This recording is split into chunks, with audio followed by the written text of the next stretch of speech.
All right, aloha. And welcome to our Wednesday meeting.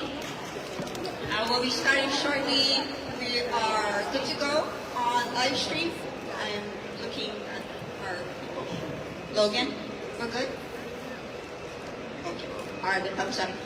We're gonna move through tonight. You'll see a few things change this evening. We forgot the clicker, so excuse us tonight when we say next slide, about 99 times tonight, but we'll have to live through that. First of all, just a reminder, please put your cell phones on silent, and if you need to have a conversation, please take your conversation outside. We're gonna go through tonight's presentation, and as usual, take questions and answers at the end. We always welcome them. For now, just a reminder to call 211 to access disaster case management help. If ever you need assistance, this is where the number that you call that you will actually speak to someone in person. Our crisis counselors are always available 24/7. Please make use of them. And these slides will be available on our MauiRecovers.org website. So you can look through them. I know the slides are going to be hard to see sometimes. And for those online, you just simply go to our website, look up the slides, and you can follow along.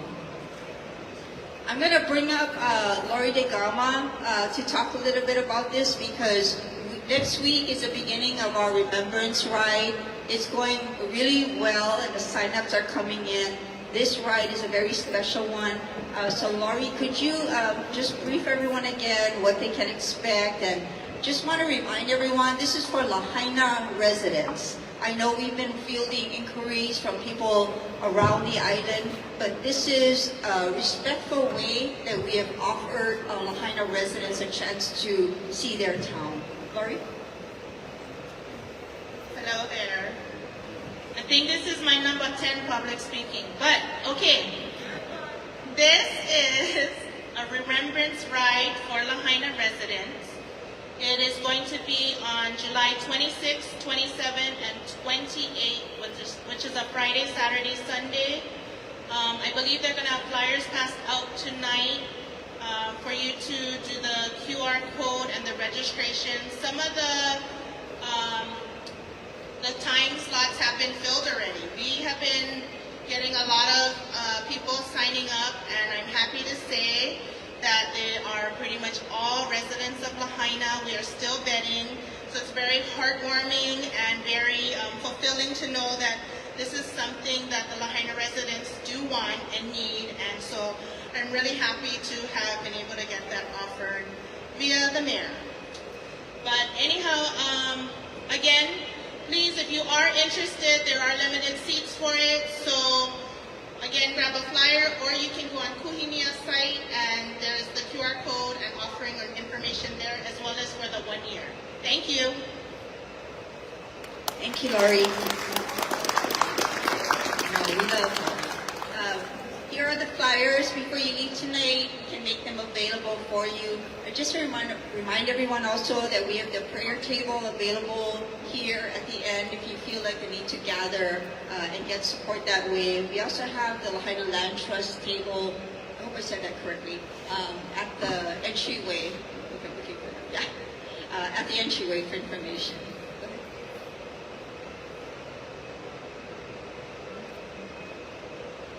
I'm going to finish my announcements and then bless Uncle to offer pule before we do the formal portion of the meeting. Just a reminder, the July homeowners meeting is going to resume again on Thursday, July 25th. We committed to doing one a month at the end of every month. This one is going to be a very interesting one. They're going to cover permitting, temporary structures, permanent housing, rebuilding, and interim housing. So on this one, it is online again. You register is Thursday, July 25th at 5:30. And then our final announcement will be the smoke remediation. You can scan there or call them. This is Red Lightning. They've been doing it for quite some time. So if you need assistance with smoke remediation, you can go to Red Lightning. at redlightning.com. And you can also call them at 283-0353 for assistance with smoke remediation. So before I go into the agenda and the more formal part of the meeting, I'm going to ask Uncle would you mind, Uncle, offering a pule for our meeting tonight? Thank you. We'll stand up. Okay. We'll standing up. All right. Thank you, O Lord, for this place of gathering that you have provided for us. And we thank you, Almighty God, for the leadership that you have also provided. Bless them and keep them strong. Bless them with wisdom, knowledge, and with humanity, that they may understand our needs to navigate through this rebuilding of our Lahaina. We need this, O Lord, and we need the resources, and you shall provide for this for us. We ask this, and we ask that all of us here tonight, as we gather, we share our mana'o, and also give thought to those that share with us, and that we may gain understanding and wisdom from it. We thank thee, Almighty God, and we ask of your precious name all of the things that is in need of. And go before us as we finish, and take us home safely to our families. We pray this in the name of Jesus Christ, our Lord. Amen.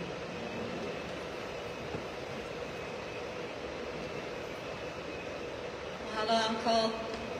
All right, I know we're competing with the air conditioner sound a little bit, so if it's hard for you, please move more in the middle or on this side. Tonight, you're going to get the status of debris cleaning from our friends at Army Corps of Engineering, hear from EPA, who is they are wrapping up their sewer and water system work. We'll give you updates on the sewer infrastructure along with water service, and an update on the temporary debris storage site from our Department of Environmental Management. We have committed to do those every quarter, so this is the second report and update. We'll hear from Kate Blystone about community planning, and our Deputy Director of Parks and Recreation, Shane Dudua, is here this evening to offer an update on the Lahaina Aquatic Center and the different Lahaina Park site. And as always, our entire team will be available for questions afterwards. There we go.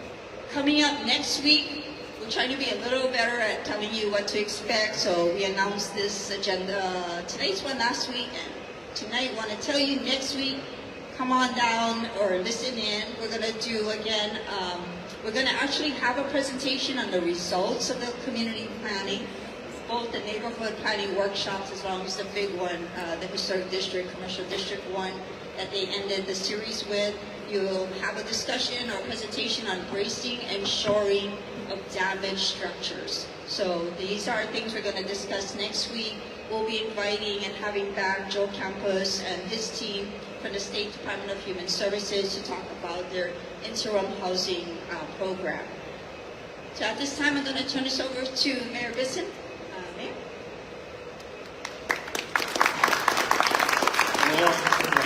Ohana. I just want to acknowledge our advisory team members here again. I see Kim Ball and Kaliko Store, and you all heard from Laurie Degama earlier today. Thank you all for continuing to be good volunteers and all the work you folks put in for you folks. Yeah, very much grateful. And I also wanted to acknowledge your senator here from the West Side, Senator McKelvey. Thank you, sir, for also coming to join us tonight. So if you guys have any questions for the state, you guys can ask him later, and he'll have all the answers for the state. We're taking all the county questions now. And Joe Campos is here actually from state, helping with the Kalaiola project up there. So I know he'll be here next week to answer questions, but Joe's also here, but he's got to catch a flight too. So tonight we wanted to make a couple announcements. There's some people in the crowd that we don't always see at these meetings, and they're here for a couple reasons, two reasons in particular. I first want to recognize Carl Banks from the EPA, Incident Commander. Carl, will you come up for a second? Everybody knows this is Carl's last meeting. He'll be leaving, so we'd like to present him with a lei and a really, really big mahalo for all the work he's done with EPA on the wastewater and our water. The reason you folks have what you have back in there really is because of Carl and his team. Was it 9,000 linear feet? Somebody help me with the distance. 98,000. Okay, 98,000 feet of sewer lines where the cameras were sent in and all the information came out because they agreed to do that work for us, and that's what put us about 2 years ahead of what it would have been for us to have done all that work. So really,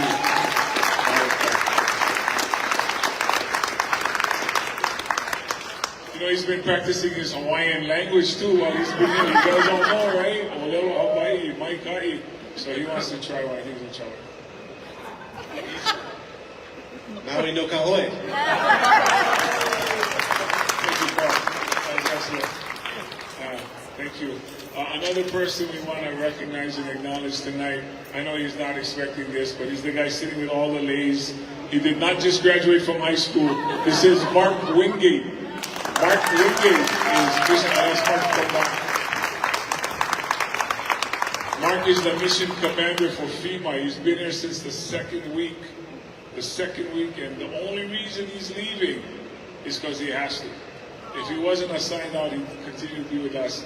So all the FEMA projects, so we got some of our guys that don't normally come to Wednesday meetings. They knew it was his last meeting tonight, so they came to, I know, Shore Aloha. So we have leis also from the director and other folks that have come.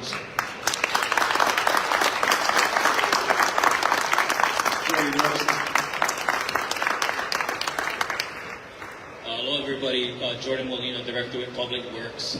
Also one of the tasks I had to take on is co-leading our debris task force with Mark, and just want to take a time to appreciate his being here, sticking through us through this whole time, fighting for Maui to get us additional benefits and services from FEMA. The soil sampling, that was extra, Mark got that for us. The commercial cleanups, that was extra that Mark got for us. So just wanted to take the opportunity publicly.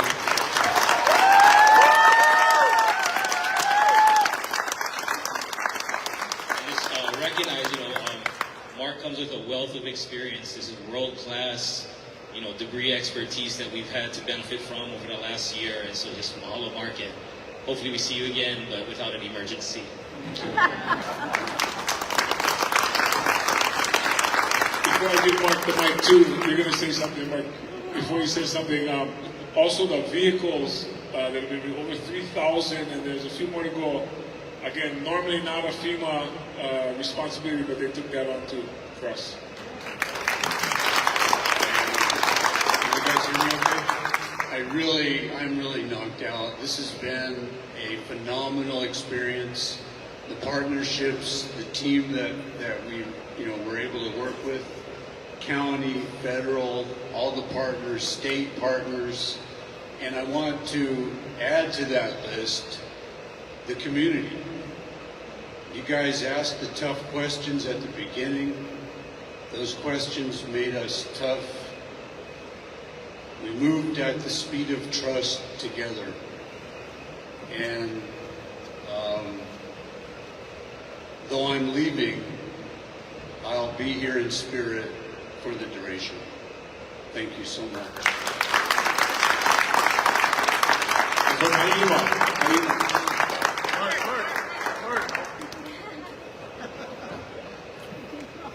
This is kind of difficult too because Mark used to be my boss when I was at FEMA.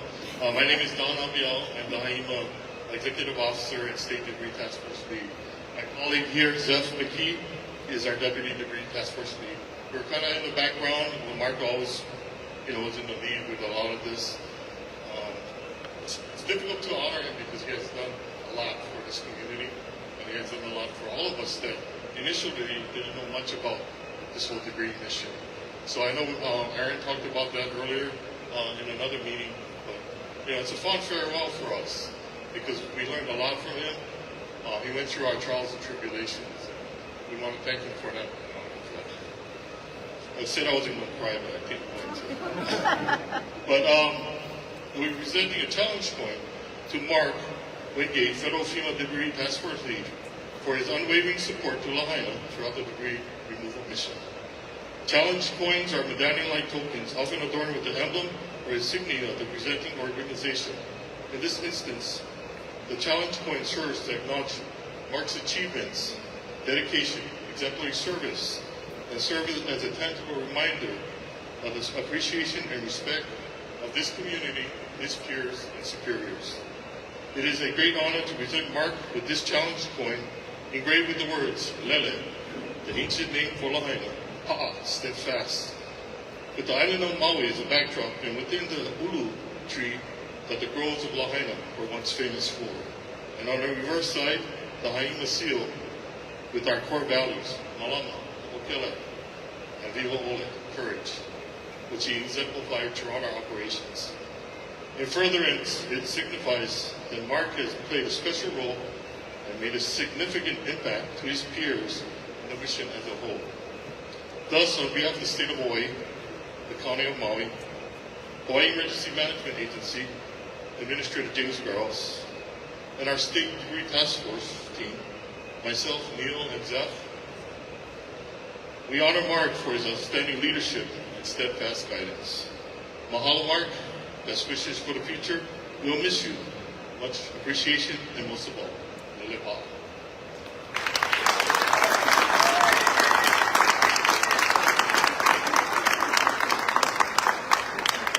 Thank you guys so much. Thank you, Zeph, Don, Colonel Curry, Colonel Swenson, Aaron, Josiah, John Smith. I'm going to miss you, buddy.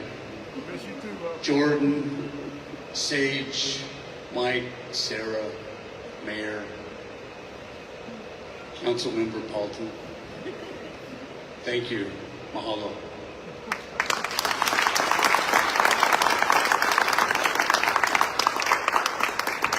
So I'm going to have the last word because Mark and I always have the go back and forth.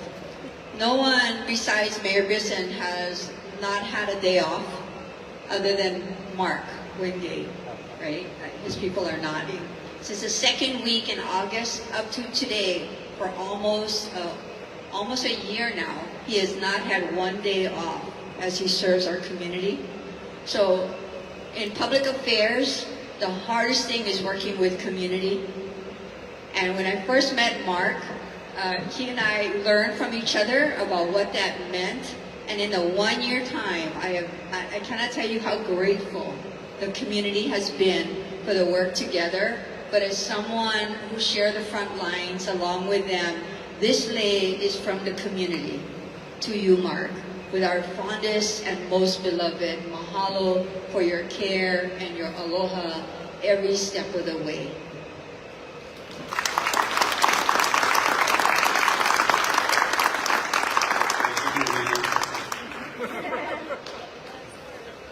At this time, we're going to call up Councilmember Paulton. Hard to follow that act, but as usual, Councilmember.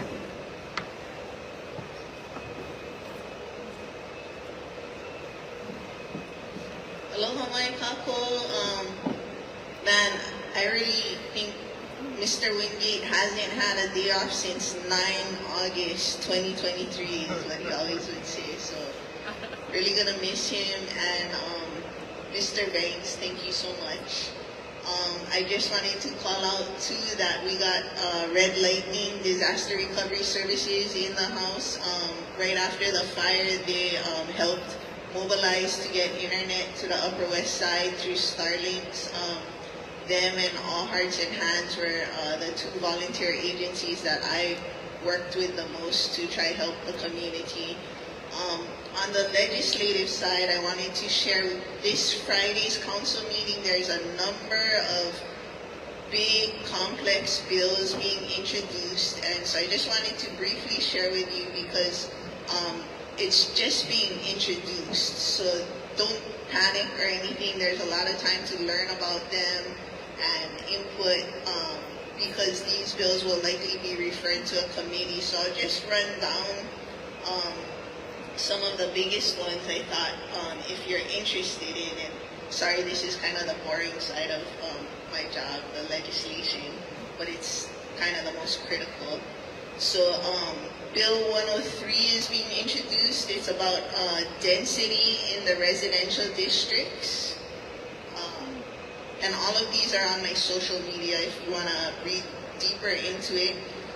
Proposed Bill 104 adds new definition and use for kitchenette, amending existing definitions of dwelling unit and wet bar, and adding parking requirements for kitchenettes.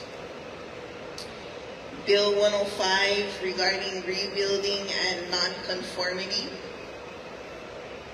Bill 106 on the regional consolidation and acquisition of private water systems.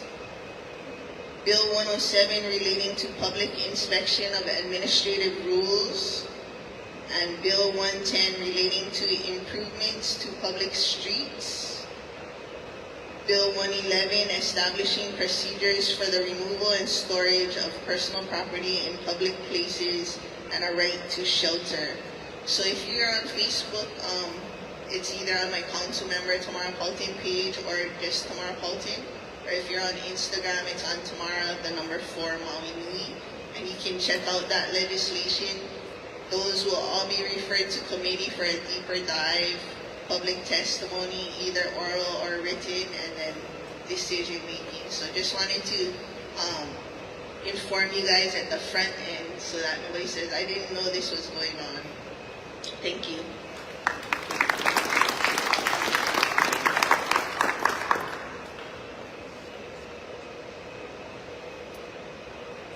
Aloha, Lahaina. Boy, it's Wednesday again. You know what that means, right? My favorite night of the week. I've been waiting since last Wednesday for this opportunity again. So I just wanted to echo some of those farewells to Mark and to Carl. It's been great working with you, and we've made a ton of progress. I'm just going to share some numbers with you, and I just want you to remember that when Mark got here, all of these numbers were 0, right? So just a reminder, we're chasing 1,399 residential lots. That's the denominator we got to get to so we can say that we are mission complete on residential. As of today, Mark has helped us get 1,342 residential lots cleared of their primary debris. That's 96%.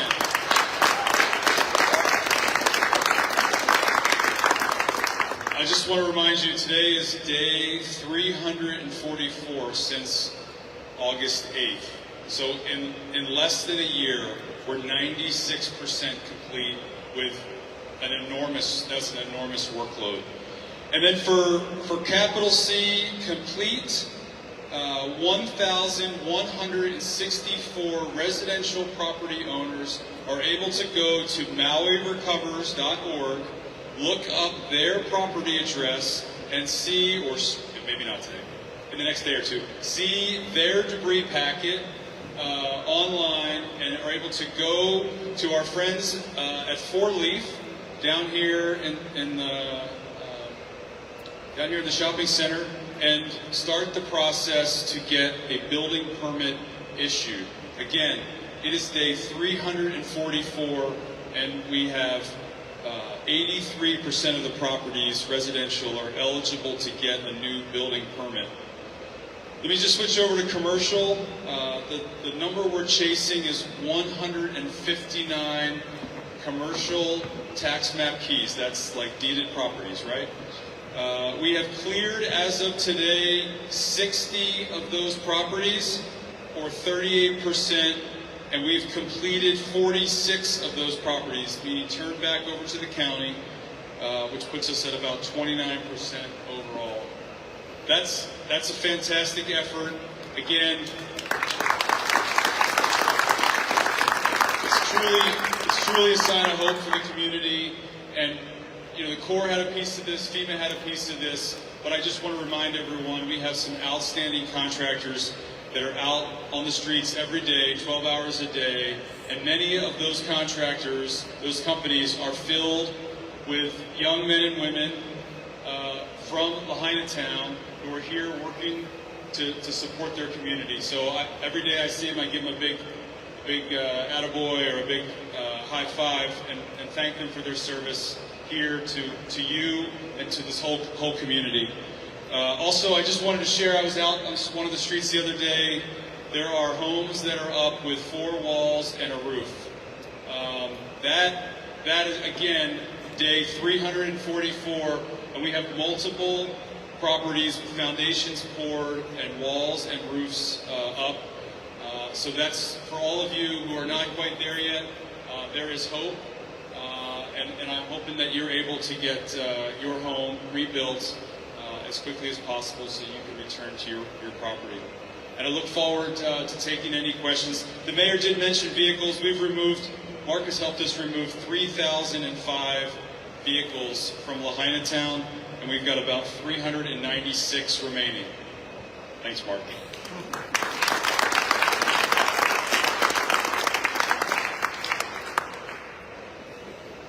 Aloha.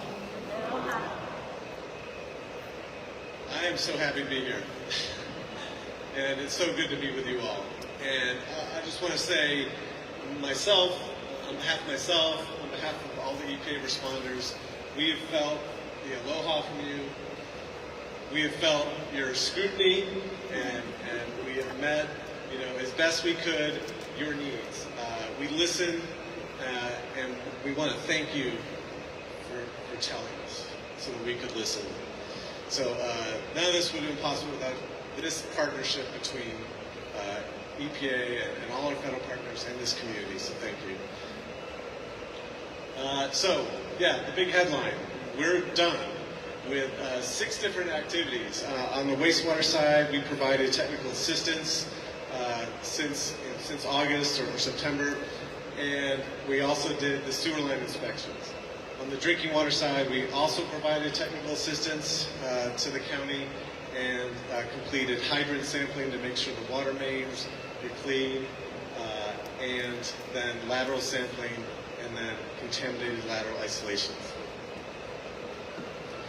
First on the sewer, you saw this back in March, so it's a bit of a review, but this is how we left it. We did evaluate all 98,000 feet of sewer lines, but there were these 8,000 or so feet that for some reason or other we couldn't fully access. So some were blocked, inaccessible, there was under a pile of debris, and in some cases we got halfway down the pipe and there was a rock there, or there was a broken pipe. So that deferred amount from the county, some information was given and the county took it from there. And next slide. Shenagawa will talk soon, next or after chemo, and give you the update from the county on where they're at with the urgent repairs that they need to make in order to restore service. On the drinking water side, like I mentioned, we first did hydrant sampling. This was necessary after DWS did their flushing to assure that the water in the main lines was clean.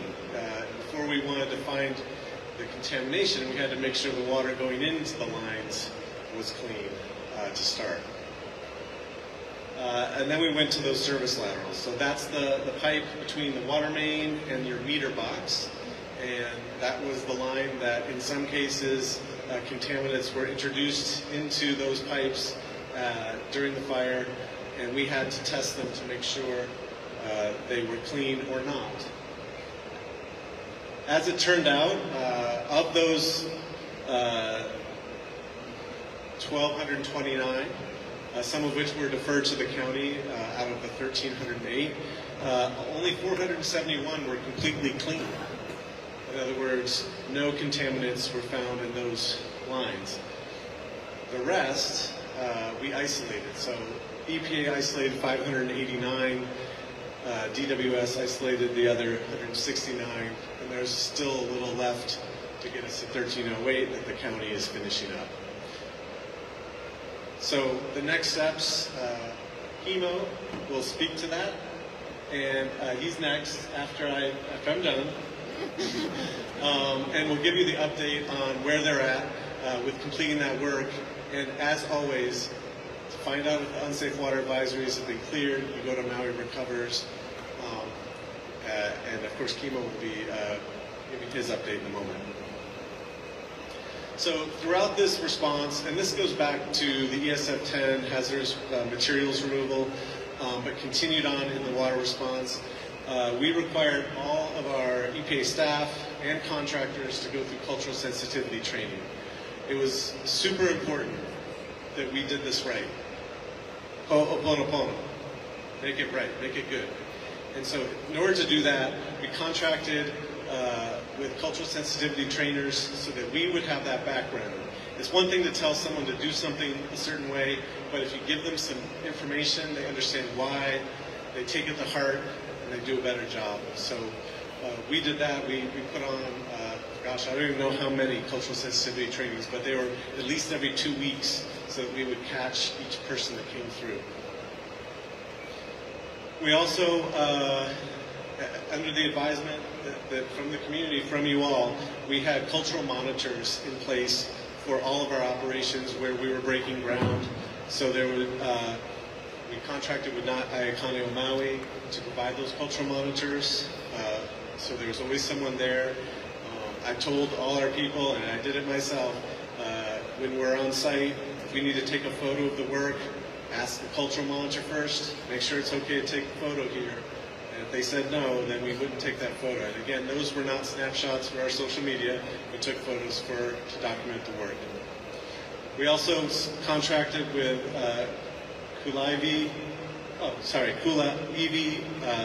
Archaeology for the archaeologists on site. When we were digging down into the ground, we had to make sure if anything was discovered, we had an archaeologist right there. And we did discover some iwi, which were properly handled and will be passed on to the custody of the appropriate folks in the state. Huge mahalo for being invited to participate in the Ho'ulu Lahaina Community Gathering. It was so wonderful to have the opportunity to share in your culture and the protocols. The day was solemn but joyful, and I just can't thank you enough. So, our Facebook Live numbers tonight might be a little higher because I let all of the responders know that I would be speaking on their behalf.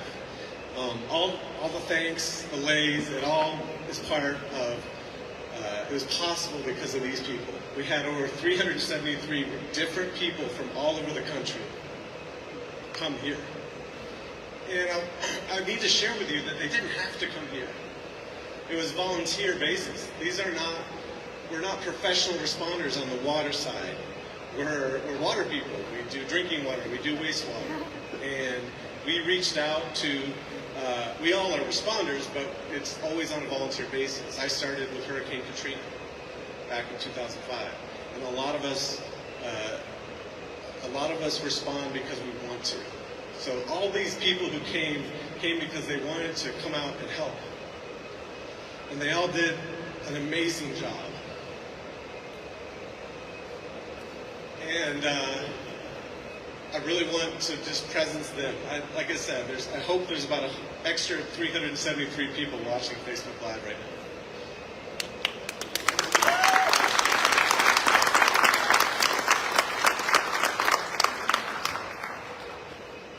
We'd also just like to presence our response partners. We couldn't have done this without FEMA, HAIMA, MEMA, the County of Maui, of course, huge, the Hawaii Department of Health.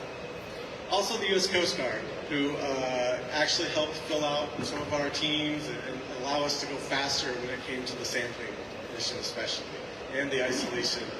They helped with our operational crews, so Coast Guard also deserves a little credit. And we can't thank enough the County of Maui Parks and Rec and the Boys and Girls Club we needed space to base our operations out of. We started here downstairs, and we needed to vacate for graduation, and we were able to move over to the Boys and Girls Club. We had to make a few, health and safety improvements so that we could use the space, but we're happy to be handing that back to Boys and Girls Club, and we thank Boys and Girls Club and Parks and Rec very much for supporting us this way.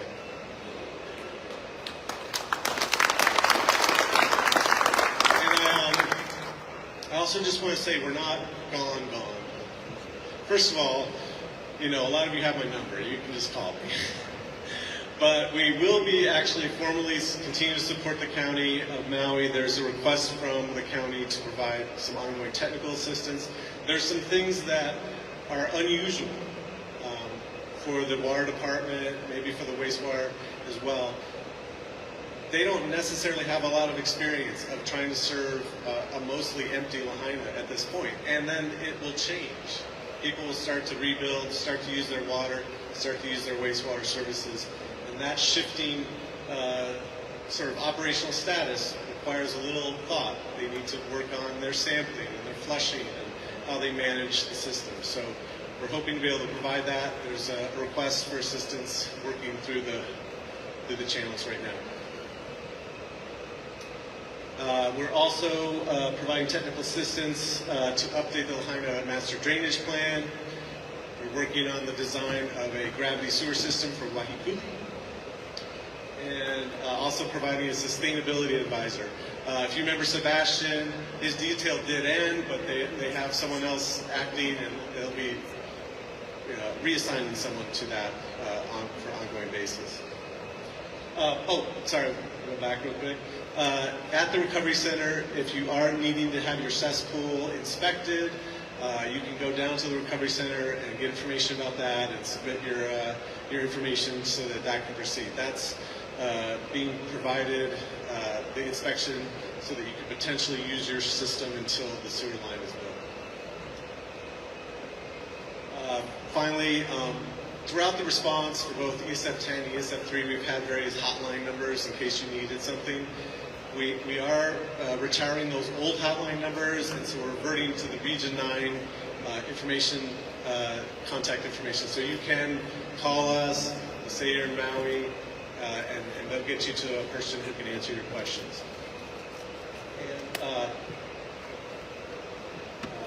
And I guess just before we go to the last slide, just want to say personally, this absolutely has changed my life. And I think I speak for many other responders. We're not the same people who came here. I always wanted to take care of my mother the way you all take care of your kahuna. And in fact, I've made a decision to bring her in so she can live with me for her last years. That's because of you all.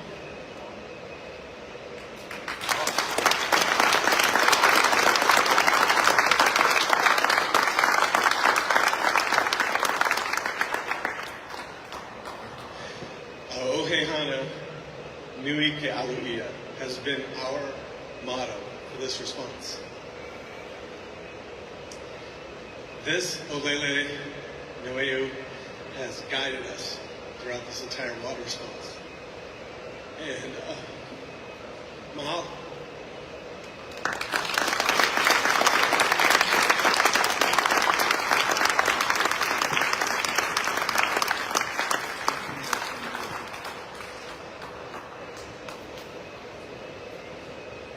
Good evening, everyone. Kimolaga, Deputy Water Supply.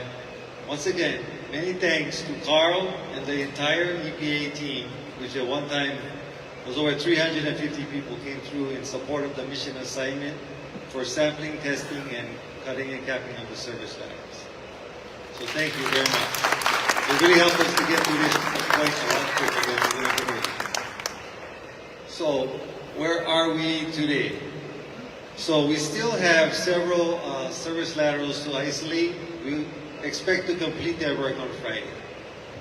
After that, we need to do our clearance meeting, which means we put all the documentation together, make sure everything was done exactly the way it was supposed to. We got all the results.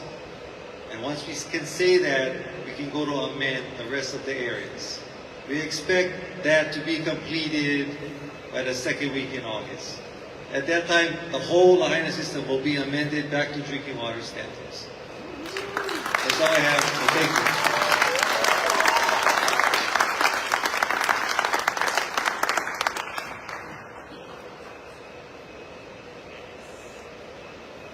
Good evening, everybody. Shane Agawa, Director of Environmental Management.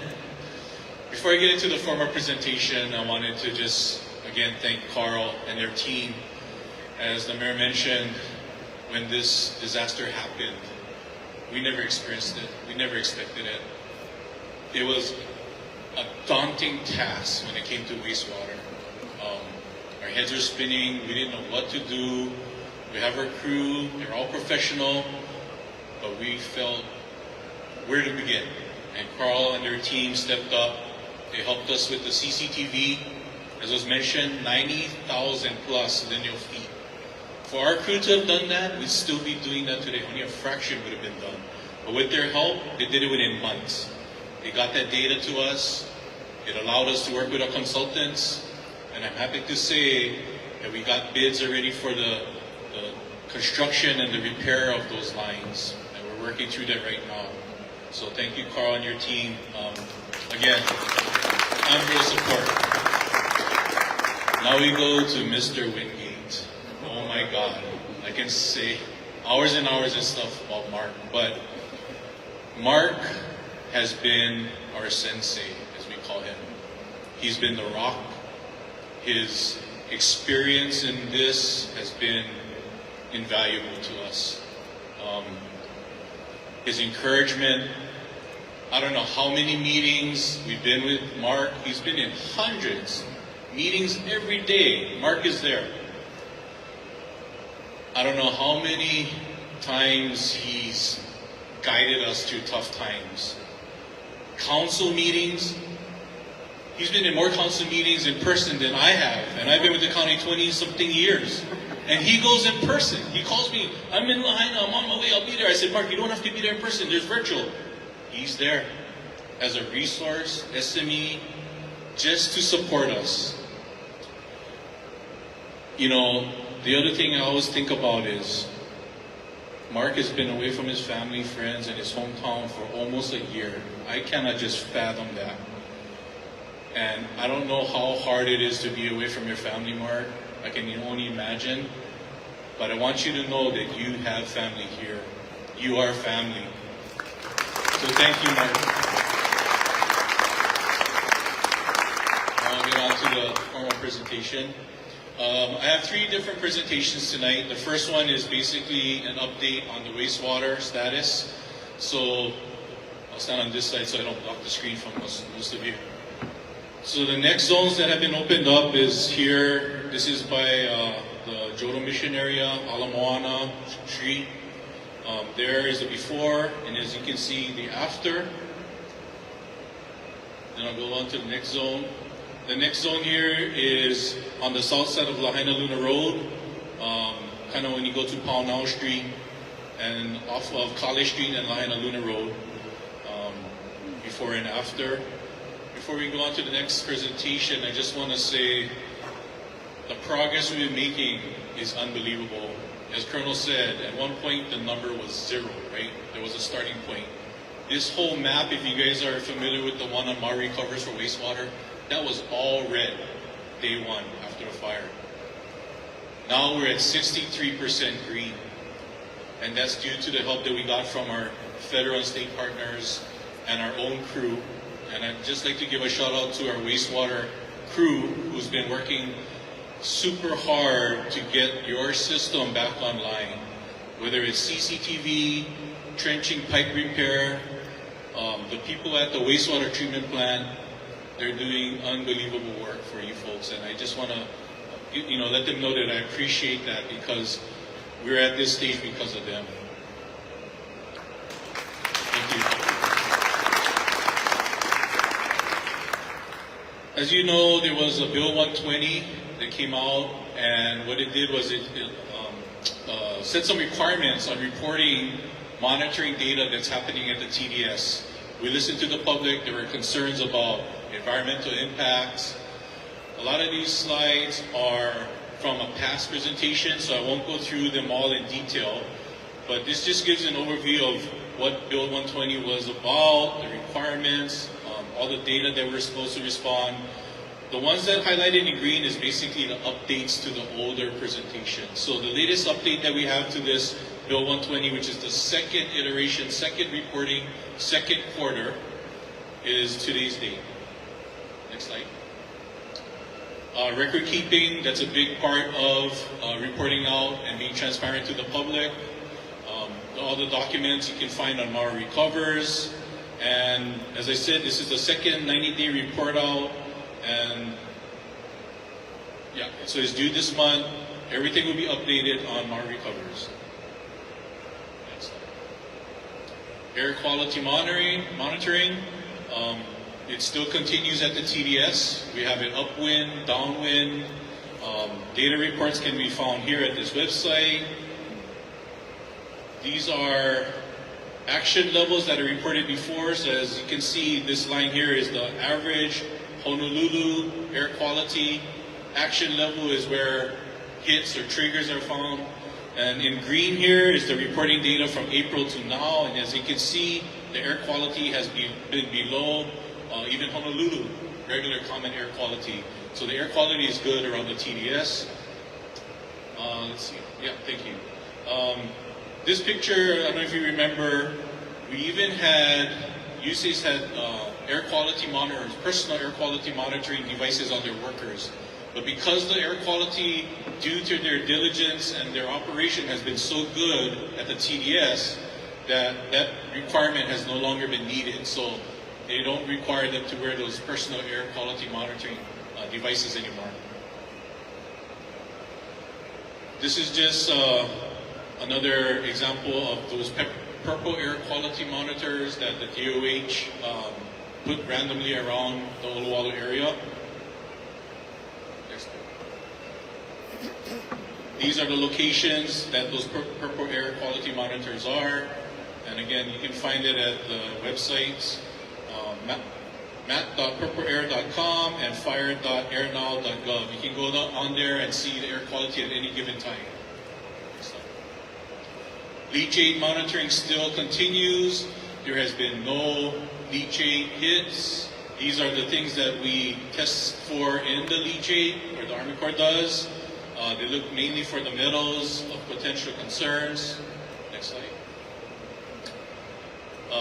These are the last two dates for the leachate monitoring. The last one was on May 20th. There was another one in April.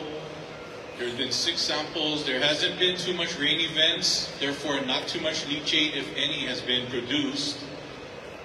And these are the leachate basin levels since the last time we reported, shown in green here, from March to July. As you can see, there's only about 2 feet of leachate in that holding pond. Again, no leachate has been released from the site. Nothing entered any of the ditches or nearby waters. This is the biggest change since the last presentation, the last update. So as part of the requirements, we need to also monitor groundwater quality. So the Army Corps and their contractor worked very hard to install 2 monitoring wells. And the reason we have 2 is one is upstream to get your baseline, and one is downstream to pick up any contaminants, potential contaminants that may have leached into the groundwater. So as you can see there, the red dot is the up gradient well upstream, and the other red dot is the down gradient or downstream well. The up gradient well is about 350 feet deep. The downstream gradient is about 150 feet deep.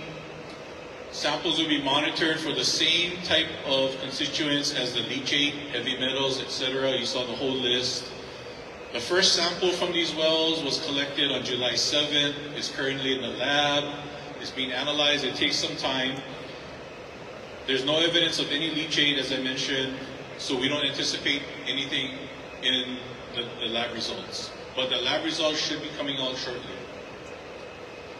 Again, this is a list, I won't go through it all, of everything that we test in the groundwater. Results expected next week, and samples will be collected quarterly, every quarter going forward, as long as the TDS is there.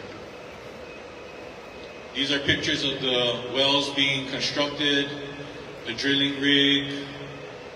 They inject ground for the casing, which is the well shaft. And here you can see the finished product. That's the well with the base, and that's how they test the groundwater. Again, this is just reference of what you can find on MauiRecovers.org. You can actually see Bill 120. You can see the monitoring data, the actual quarterly reports you can find there. All the reports and documents that was made available is still there. You can get it from this QR code. And the last presentation is going to be basically reporting out on the TDS PDS transfer and closure plan. So what this is it's a document that our Solid Waste Division, EPA, other partners, Army Corps has been working on. And what this does, it'll show you the plan when the debris is moved from the TDS at Olowalu to the PDS at Central Maui Landfill. So the TDS, as we all know, T, temporary. It's only designed to be a temporary debris storage site. Adequate permanent disposal facility was not available at the time, so we needed a temporary site to hold the material so we could expedite the removal of debris from the properties that were affected. There was a survey done, we got public opinion, and then in February, Mayor announced that the location of the PDS will not be at Olowalu and it will be at the Central Maui Landfill. This is a diagram of the proposed PDS location. This is an overall view of the Central Maui Landfill. What you see in red is what we're proposing to be the PDS site. The status right now is still in land acquisition. We're trying to get that property. As we mentioned before, that property is privately owned. Our Solid Waste Division, along with EPA, are working on a draft design report for the PDS. It's going to be reviewed by the Department of Health from Hawaii as well as our EPA partners. And we project that operations of removing debris from the TDS at Olowalu to the PDS at Central Maui to begin in early part of 2025, next year. We want to make sure that we take it slow at the beginning. There's a process. We want to make sure that there's safety when we transport the debris. Safety for our workers, safety for our residents, safety for the environment. We also want to take great care in the loading at the TDS of the debris and then the unloading of the debris at Central Maui Landfill. The plan is in development with the County of Maui. We're working through the plan, the procedures for the transfer. Again, keep in mind, this is in the early stages. There's no plan yet. It's a work in progress.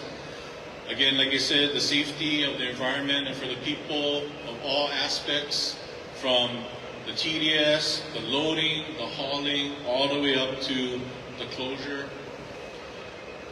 It will include details on the closure and removal at the site, as well as confirmatory sampling to make sure that there was no impact on the land. That means that we're going to show that there's no harmful after effects from the operation to the environment.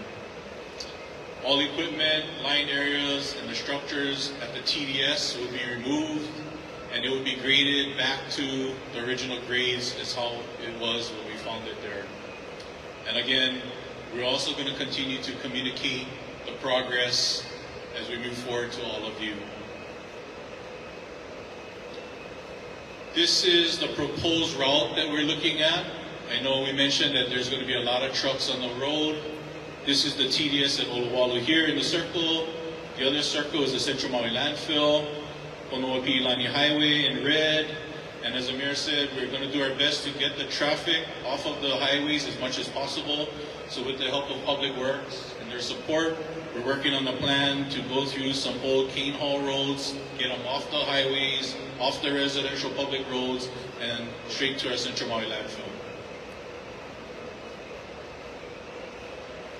So once the efforts in Lahaina are complete, the cleanup efforts, the TDS will actually no longer be receiving any debris. There will be no need for debris to be coming out. And then it will be temporarily closed and secured until we get the final PDS up and running. So our Solid Waste Division is working with DOH and Army Corps. They will be monitoring the TDS site during this temporary closure just to ensure that the safety of the people and the environment are ensured. Army Corps will be the caretaker of the TDS site, meaning they will monitor, do any mitigation measures that need to be upgraded at the site in case of storm events, that type of thing. And once the PDS location is constructed and ready to receive the debris, the transfer will commence probably sometime in spring, mid-2025. And then the time expectancy is about a year to a year and a half to complete the transfer of the debris. You can call the USACE hotline at 877-214-9117 if you have any questions or issues about the TDS during this time. And the County of Maui is also working to establish a hotline if you guys have any questions about the transfer from the TDS to the PDS. This is a sample of what the plan will look like. Again, this is a work in progress, so this is basically the information that's going to be provided. We're still working out on the specifics with the Solid Waste Division and EPA, who's been helping us, along with Army Corps. And thank you, and I'll be around to answer any questions at the end.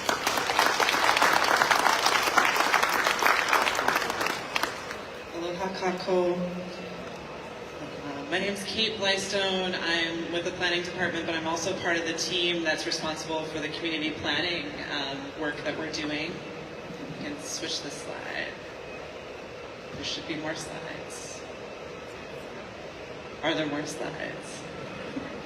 Oh, yay. Okay, great. We're going to talk about the long-term recovery plan. I had a panic moment there just for a second because I don't remember what's on these things.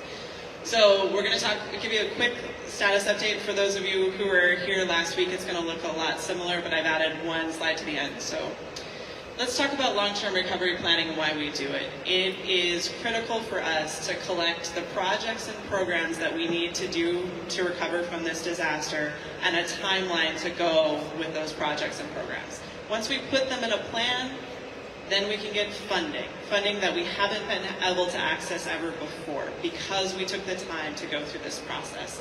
How many of you have been to our community engagement, our neighborhood meetings? Yeah? Oh, I love seeing that. That makes me happy. So we'll talk about that next. Maybe the next slide. Yeah, there it is. So this is a much better slide than the last one I had. I really want you to take a good look at it. This is as a result of the FEMA team. So this is Mark's team. This is a love fest for Mark tonight. And so for all the neighborhood workshops we had, Mark was in the back, just kind of doing this, looking around, supporting his team. And so I just want to give some love to Mark. Thank you so much for coming to all of those. So we started doing some community engagement in January. We had to take a little time to let everyone process what had happened. It was a hard time. It still is a hard time. But January is when we started having these interviews, going through some online workshops. But the bulk of the work that we've been doing has been between April 20th and June 29th with these neighborhood workshops. We started in Kelowea-Mauka, then Tawahikuli, Lahaina Town North, Lahaina Town South, and then we talked about the Central Business District. We also held an online workshop, and that online workshop resulted in a number of additional comments that we were able to include. While all of this was going on, we were meeting with our other team members, the people that were standing up here talking before me, to talk about the projects that they knew were out there, the things that we needed to do. So what we're taking now is that list of projects that we know, comparing it with what you all said in the community engagement piece, and building a plan, building a long-term recovery plan. And on the next slide, that is where we're headed. So first, we're going to do this public engagement report. That's going to show you everything that you said. So you'll be able to see what all your neighbors said, and we're going to aggregate some of that data so you'll be able to see like some high-level themes. And also all the raw data, all the pictures of all of the sticky note pads that we had, you'll be able to see that. Then we're going to show you the draft long-term recovery plan. That's going to come out in the fall. I suspect that'll be around September. I don't have an exact date for that, but I think you can expect it in September. And we'll do public review in October. So public review means we're going to have more public meetings, couple open houses, some online pieces where you're going to be able to see all those projects and programs I talked about and the timeline for them, and then be able to comment, say, you got this exactly right, you got this completely wrong, and this project is missing. Those are the kinds of comments we're looking for. Or this project needs to be more important, or on a different timeline. Then what we'll do is we'll take all that public comment and we're going to put it into the final long-term recovery plan. And what I said last week is still true. We don't have to do anything after that. We don't have to run it through county council. We don't have to ask anyone's permission to go ahead. You gave us the permission by participating in this community plan, or this community long-term recovery plan update, and now we just go with it. So we take that and we go. We take your list of projects and we go with it, and we get the funding and we get those projects done. Next slide, please. So I'm going to talk about what you all said in the community engagement piece of this project next week, Wednesday, right? That's math, yeah. So next week, Wednesday at 5:30, I'll be back here with more results. So you'll get to see what your neighbors said, what you said at this community meeting. Also, I'll be at the Great Committee on July 26th at 9 a.m. So if this time doesn't work for you, feel free to tune in for that, and you'll get the same information there. So that's what I have updates for you on long-term recovery. I think that's my last slide. Now I'm going to turn it over to Shane from the Parks Department, who's going to bring it home. Okay. Aloha, everybody. At first, I feel it's important to introduce myself formally to all of you guys. My name is Shane Lurua, as you can see. My father graduated from Lahaina in 1966. I retired in 2016 after spending 25 years as a firefighter. I coached Lahaina baseball in the early 90s. When I coached at St. Anthony and we won the MIL and needed to go to the state tournament and never have money, I called Uncle Lanny Tihara, who's my dad's classmate, Uncle Bobby Watson at Lahaina Football, John Closias, and the Lahaina Football Foundation. Uncle, I know more money. I need money. 2 days later, and a few grand from them. And I feel that's important to say so you guys understand that I care, we care. I'm a servant to the mayor and this administration. I'm a servant to Council Member Tamara Paulton and her council members. Most of all, I'm a servant to all of you guys in Lahaina, as well as the rest of Maui, Molokai, and Lanai. And I just want you guys to understand that we do love you guys and we do care. So, yeah, I appreciate all of you guys. So first of all, I know we got a lot of things, not a lot of things, but some high priority things, and these are only high priority, and how we prioritize a lot of these things are what was going to be open first and how much of the public would be using our facilities. That's the only way how we put this all together. So we go next one. So the Aquatic Center, I know it's been a big question at these meetings, and like I say, why I introduced myself is I haven't been to a meeting in a very, very long time. Our director has been here a couple of times. We're finally moving in a direction that I think the community needs, our mayor and our council member needs. So the majority of our assessment previous to this was that we completed outside of the pool. We are now, with the help of the Red Lightning, I'm sorry, Rana. With the help of Red Lightning, they're helping us clean the pools, cleaning inside the bathrooms, cleaning inside around the pool, and we'll be pressure washing the pools. But the final inspection for the pool deck cannot be done till the pool is empty. Am I correct? And then, yeah, that wasn't my question, Wayne. Nah, you can say whatever you like, brother. It has been tested. We're waiting for the results from the Department of Health on what we will do with the water that's in the pool. When we figure that out, then we'll move over to the sludge and whatever's left at the bottom of the pool. We will then move that to an environmental place that's approved by Director Agawa. We will then get the fixture upgrades that'll be contracted out. You know, right now we don't have much potable water there, but with the help of chemo guys, we've got some water buffaloes coming in, so we can start to check the filtration system and get all of those things going before we move forward. Go ahead. Some stuff, the skate park, you know, we've been trimming and cleaning, replacing a broken light pole, and again assessing the damages that happened there. Last week, so the red lightning started yesterday, the day before, yesterday, yeah. So the mowing and trimming of Rec Center 1, which is a front side football field, has been done, is actually complete. We had someone come in and complete that. Now our workers can go in and trim it down. So this has happened within the last 4 or 5 days. We're working with improving the fencing that's there. The one thing we do have there are air monitors. Department of Health has an air monitor person there live. So at any time, if she sees the dust becomes a problem, automatically we'd stop work. We do have water there. We're flooding the fields at night. So the guys that are doing the work during the day are definitely not impacted as much. What else? So Rec Center 2, we're going to start doing the same thing as Rec Center 1. Boys and Girls Club. Carl. Back when Eric and I worked together at the Ukumehame firing range, you know, I wasn't hard on him, but I like to be sarcastic. But he did do a good job, very, very, very, very good job in leaving that place better than it was before. So when he asked me, Shane, can you help me get the Boys and Girls Club? I said, you know, brother, I'll go try it. And sure enough, Boys and Girls Club agreed. They worked out their logistics on that.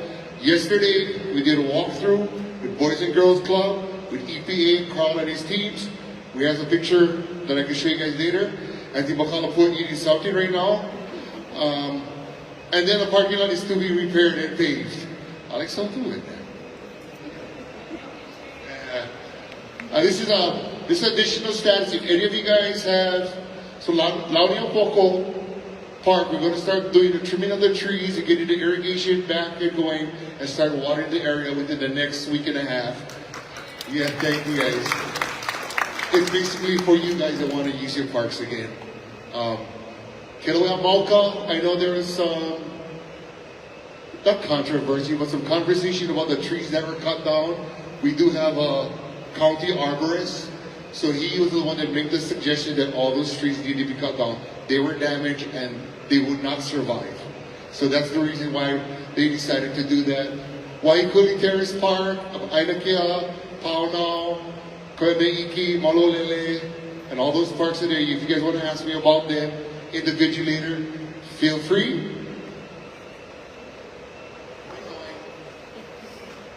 Mahina, how come my pictures look like this?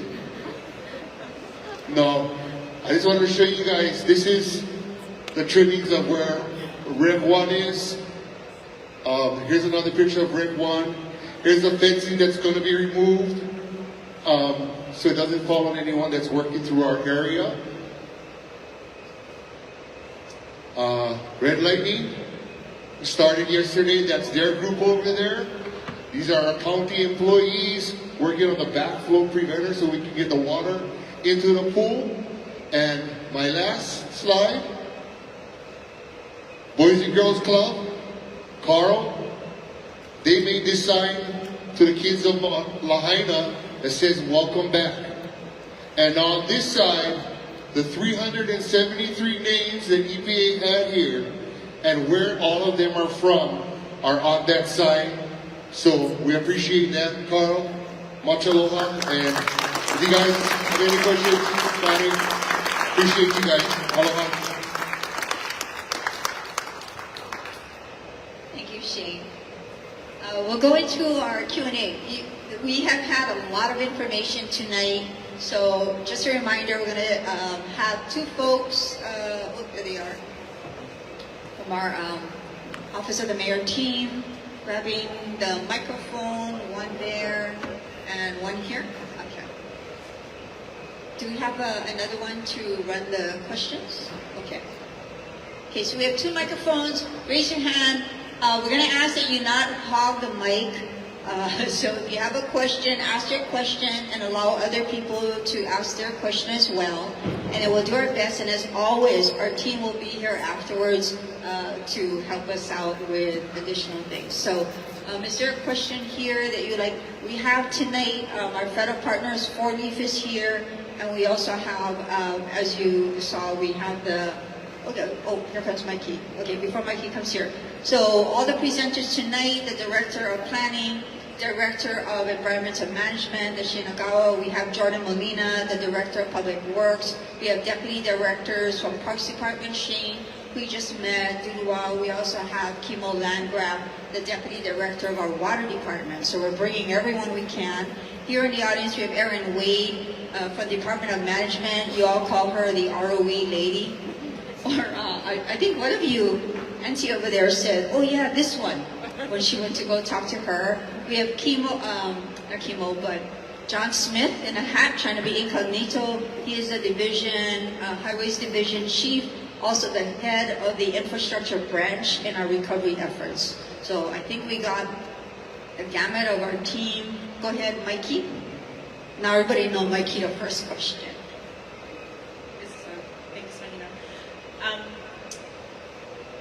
Not sure who this is going to be directed to. Maybe Shane, maybe Councilmember Tamara. Thank you so much for giving back our parks and working really hard on that. What I didn't see on there was a brand new, shiny, beautiful play structure for our Lahaina Kiki. That is the most used park in Lahaina. It was 30 years old before it burned down. It was in the budget, it was in the county budget to be replaced. If you have an update on that, okay, I think you would appreciate it. Thank you. Not only are we going to get you that replaced, but we'll get you a new one that's going to be donated at Red One too. So you're going to have two playgrounds over there. Okay, so that was on camera and recorded. Thank you very much. Thank you, Shane. Next question. I saw a hand. Did I miss it? From the top? Oh, okay, right here. Thank you. Thank you, Morris. It's coming up your way. And then anyone else after that? Go ahead, ma'am. I had asked the question last week and hope I'm glad Parks is here. Thank you for everybody testifying. It's great that we're getting parks there, but like at Kilauea, Mauka, or Paunau, or some of the smaller pocket parks that are throughout the community, can we get on board to have some playgrounds there, maybe some pickleball courts in Lahaina, what sort of things? And then like at the aquatic center or at these parks, if people want to like pay for park benches or covered picnic tables or pay for playground structures, can we work with like a private public partnership to be able to get some things kind of rolling faster and get funding for it? Is there anything in the works for that? As we all know, government is very difficult to get through.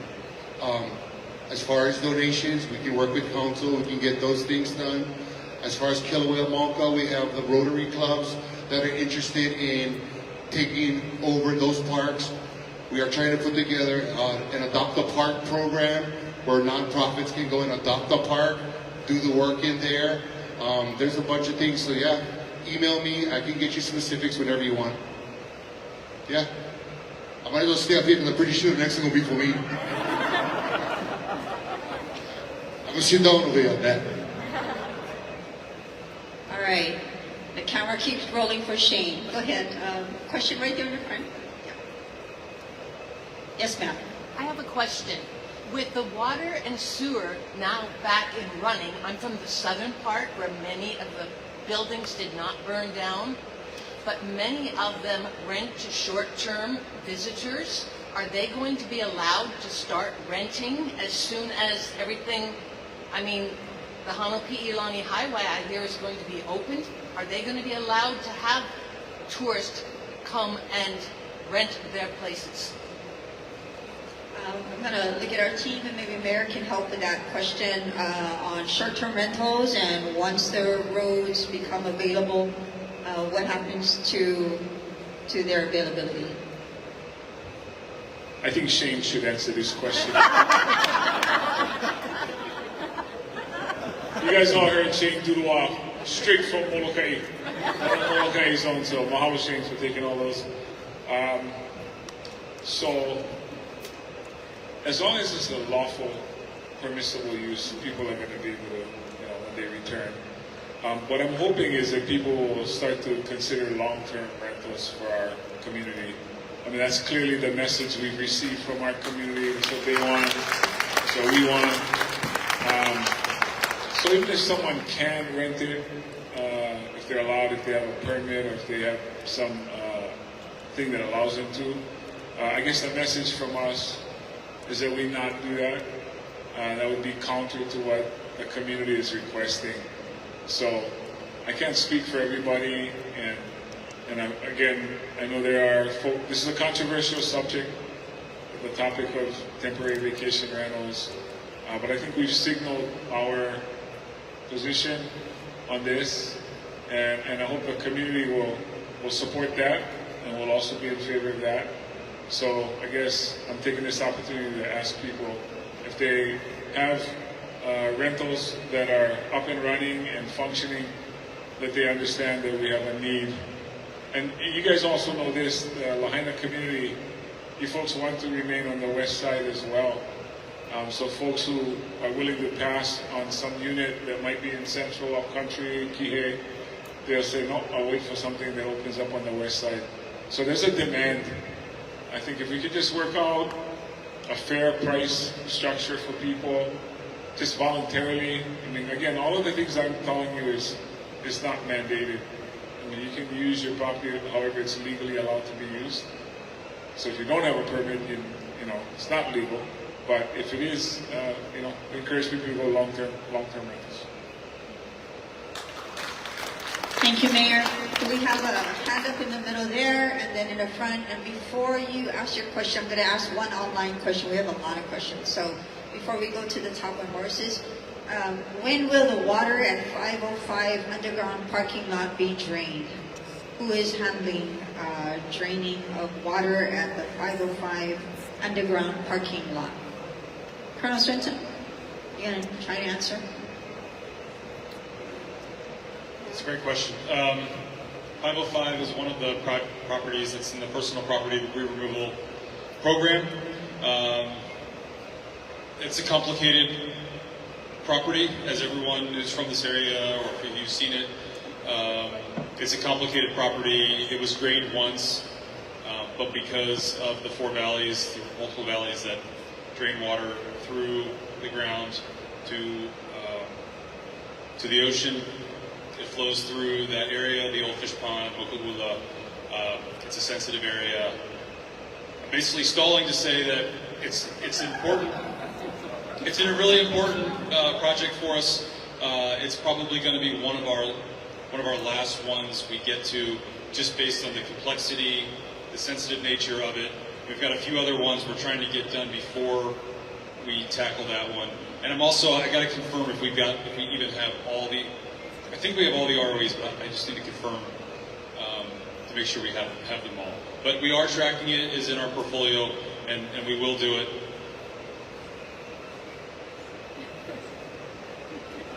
Thank you, Colonel. Oh, I'm sorry. Okay, we'll go there to the top, followed by here, and then go back to the middle. Sir, go ahead. Prior to everybody saying they wasn't going to use Fleming Road to have the vehicles come down, but it's open now. They open up the berm. Trucks coming up and down that road. Prior to that, 2 weeks, I've been to my lot every day with the weed eater, with the pick, my knee pads on my knees to get all the weeds out. I've been off island for the last 2 weeks now. But prior to that, trucks, some of them go slow, some of them go fast. And those are big equipment, And I go up that road, probably coming back from Honolulu the past 2 weeks. I go on the road every day. And those trucks are big trucks. So I don't know how we can slow them down. Tell them to slow down or put some speed bumps. Something gotta be done because everybody's now using that road because of the traffic light going down. So we need to do something more than what we're doing now. Okay. I appreciate the question. We'll look at work with our contractors and check the speed data and ensure that we are enforcing that to our contractors and to their subcontractors so that they're not speeding.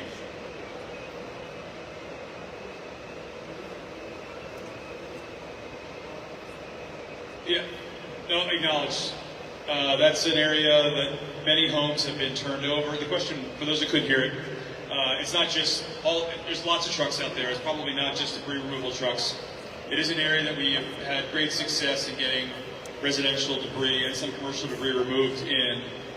And it's also an area where there are numerous homes that are starting to get permits and to rebuild. And so there's just an increase of truck traffic. We have the temporary housing sites above the Wahikuli neighborhood, and in order to build a temporary housing site of the size and scale that we're building, in the time we're building, it requires a lot of hands. And all of those hands get there by driving 4x4 vehicles or vehicles up that road. So Wahikuli Road is our inbound traffic going into the temporary housing site, and Fleming, you mentioned because of the traffic light, is our egress route or our exit route. So there is an increase in traffic. We are about 50% complete with the sort of the heavy civil works portion of that project, so the grading, the utility installation in that site. I know I'm giving you a long answer.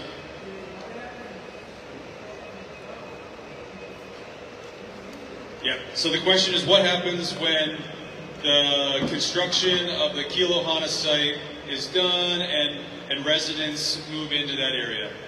So based on our environmental assessment, we were using Fleming Road as one of our ways for those residents to get out. But that is a discussion that we are in with the county, FEMA, and the state on access, because it's the Kilohana site, it's the Kea'iole site. Sir, we need to put some speed bumps on that road, man. Really. I just noticed, Waikapu never did have speed bumps, but I guess there's a speed area there. There's speed bumps in Waikapu. So I think we need speed bumps on Fleming Road also. Yes, sir. I appreciate that feedback. I'll talk to John Smith and the other folks from the county, and we'll see.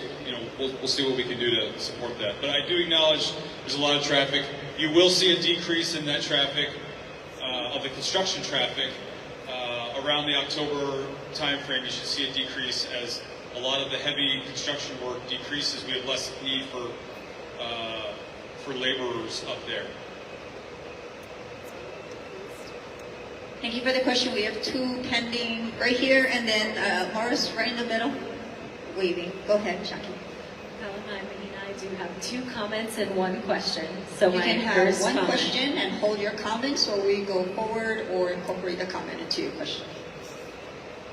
Okay, that's You shouldn't have told me that, right? Yeah, I'm just going to keep going. Mr. Mayor, to your point, I wanted to add for everyone, in case they're not aware, the Maui County Planning Commission is still taking testimony on the TBR proposed bill. So it's best if you can email planning@mauicounty.gov before Monday at 9 a.m.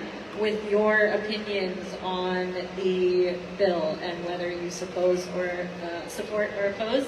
We can be sure that there was a lot of opposition. So more from the community would be fabulous. So I just wanted to throw that out there.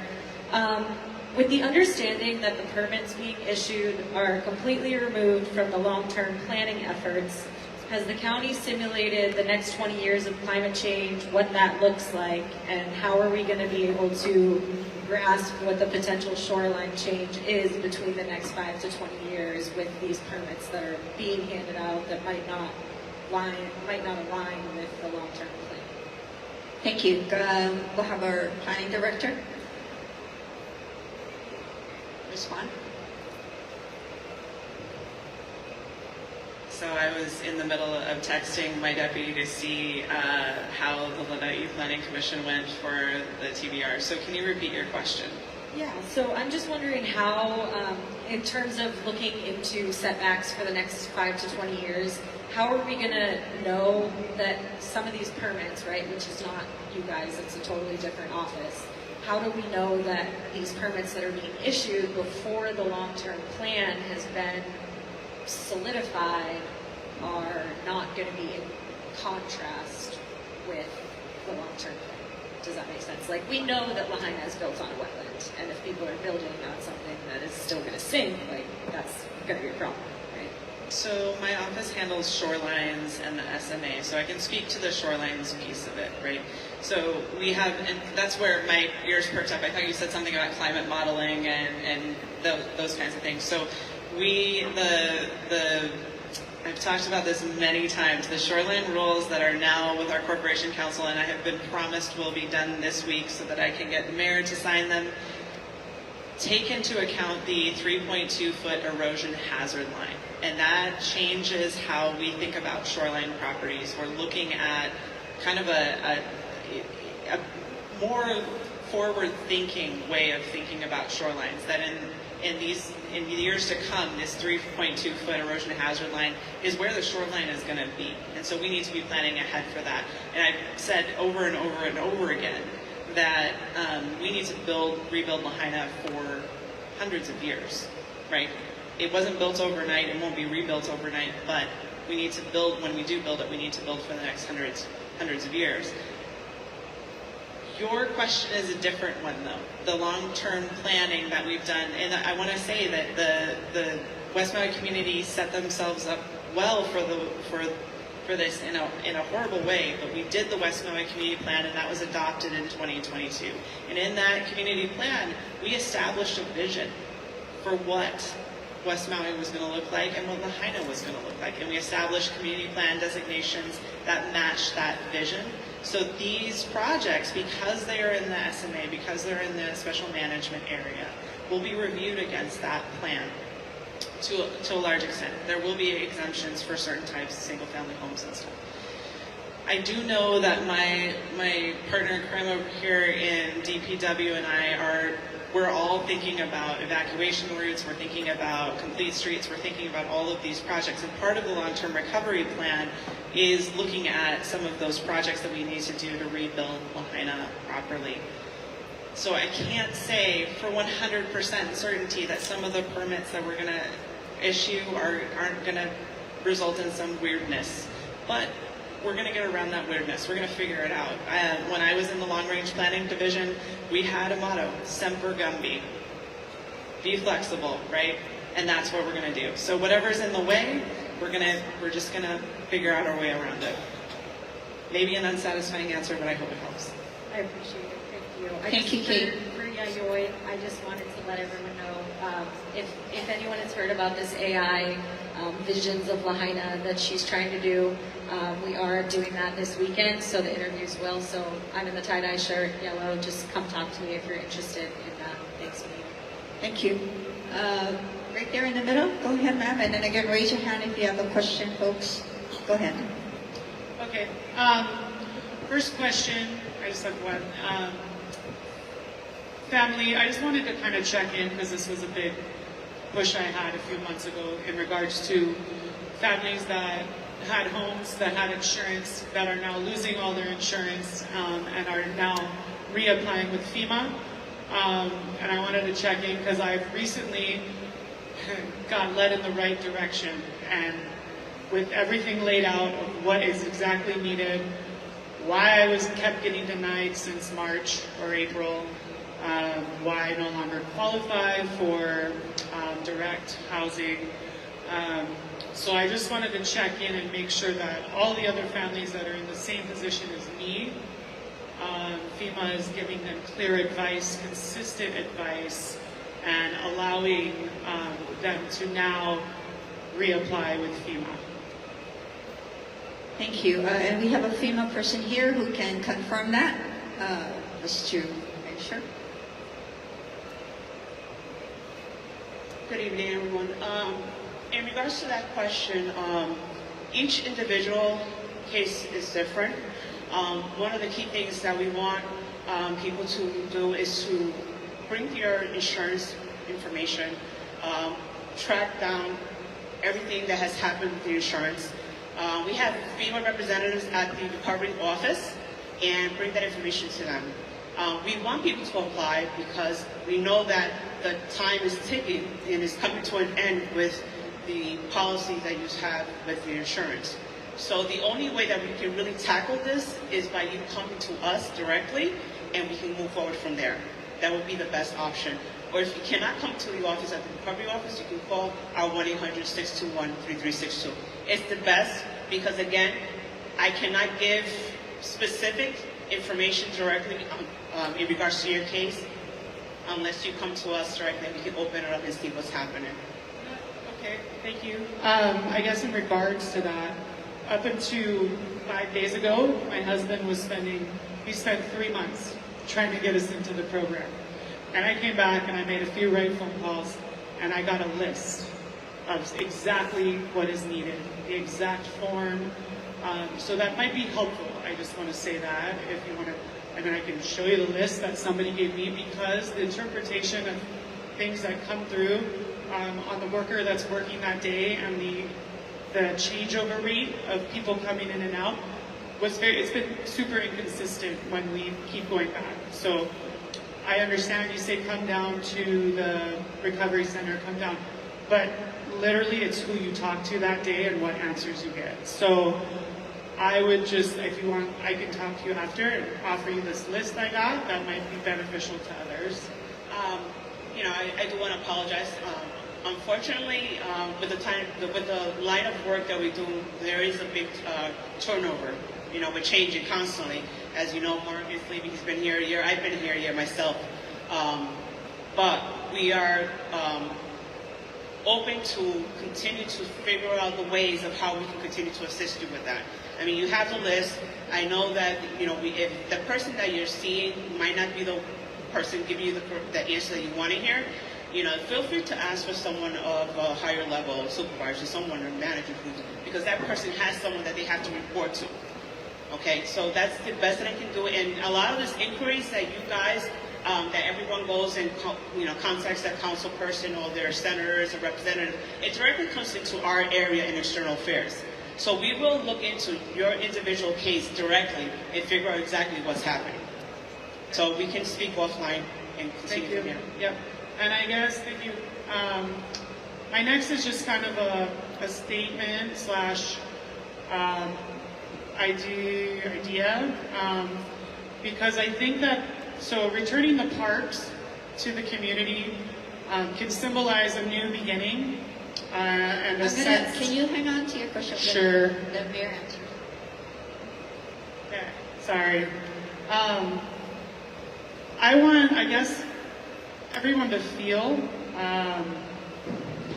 who's in charge, the meaning of returning a park back to a community. And it symbolizes a new sense of normalcy after a huge devastation. The act of giving a park back to the community can be a symbolic gesture that signifies resilience, hope, and the beginning of a new chapter for Lahaina. It can serve as a catalyst for healing, rebuilding, as the community comes together to support each other and move forward after a difficult year. Lahaina has always been, to me, a huge support network. Kupuna, uncles, aunties, everybody would come watch it. Everybody play sports. It was a gathering place. It's where, oh, what are we doing Saturday? Oh, we're going to go watch sports. We're going to go watch my niece, my nephew, whatever. It's what brings the community together. And it's what makes Lahaina sports strong. And I feel like ever since COVID, we haven't had that. So I appreciate us moving forward in getting this park together and getting it open again. So thank you for that.